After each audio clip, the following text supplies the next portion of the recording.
last night, Charlie Kirk, shot by what could have been someone paid to do it.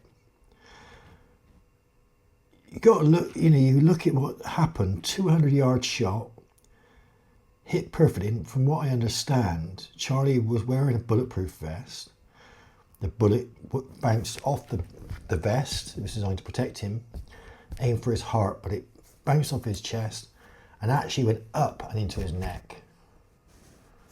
The shot to hit his heart, or even if the guy had aimed for his neck and got hit, that's not, some fucking left-wing libtard twat who's picked up a gun for the first time and decided to take it out on Charlie. That's someone who's got some form of training, some quite high-level training, because Marines and stuff are trained to a certain degree, but they can't shoot that well, I don't think. I think you've got to be trained at a higher level than standard, even if you've been in certain militaries.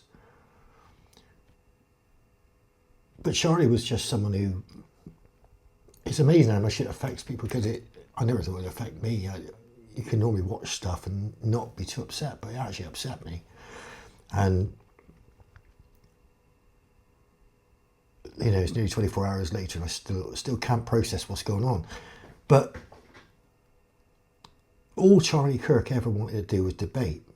Now, you could disagree with what he said. He had opinions, but what Charlie did was he invited you to go and debate him, and he gave you a platform, and he let you say what you wanted. Yes, he answered you. Yes, he could correct you.